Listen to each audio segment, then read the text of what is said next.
Hello, আসসালামু আলাইকুম। আবারও নিটিং মেশিনের নতুন একটা ভিডিও নিয়ে হাজির হলাম। আজকে ভিডিওটা হলো আমাদের একটা পুরাতন মেশিন, মনে হয় 17 ডায়া মেশিন। 17 ডায়া মেশিন মানে অনেক ফ্যাক্টরিতেই নাই এই ছোটো ডায়া মেশিন, কিন্তু আমাদের এই ফ্যাক্টরিতে মেশিনগুলো অনেক দিন পর পর রানিং হয়। যেমন আমি এই 2 বছর হলো, 2 বছরের মধ্যে একবার মেশিনটা রানিং হয়েছিল। নিডেল জং টং পড়ে যায়, মেশিন কাপড় নামাতে অনেক সমস্যা হয়। আবার মেইন প্রবলেমটা হচ্ছে সিঙ্গার কাপড় নামাইতে গেলে সিঙ্গার বাড়ি মেরে নিডেলের উপরে উঠে সেট আপ করে, কাপড় সহজে না পেতে চায় না। তাই আমাদের নতুন মাস্টার স্যার আসছে, আনোয়ার স্যার, সে বিষয়টা দেখে সে বললো আচ্ছা ঠিক আছে, মেশিনটা খুলে সব কিছু খোলা হলো, ব্যাস প্লেট টেস্ট প্লেট সব কিছু পরীক্ষা করা হলো।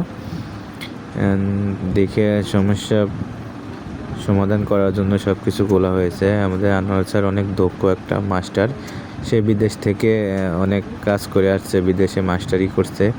সে অনেক ভালো মনের একটা স্যার।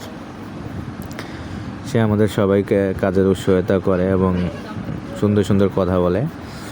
আমরাও তার কাজে অনেক সন্তুষ্ট এবং অনেক মুগ্ধ।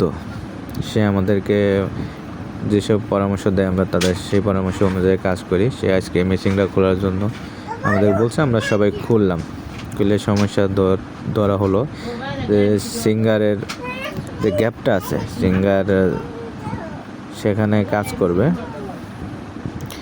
আর আমরা সেই জন্য সবগুলো খুলে এখন মনে করেন সেপারেটভাবে খুলে রাখছি। অনেক জিনিসপাতি পরিষ্কার করছি এবং পরিষ্কারে এখন দেখেন বেস প্লেট খোলার পরে অনেকগুলো ময়লা।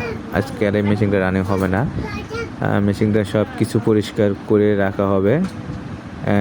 গতকাল বৃহস্পতিবার দিন এই মেশিনটা সেটিং হবে। আশা করি আবারও এই দ্বিতীয় পার্ট ভিডিও নিয়ে হাজির হব, কিভাবে আমরা সেটিং করলাম, কি সমস্যা পেলাম, সেটিং করে আপনাদেরকে দেখানো হবে।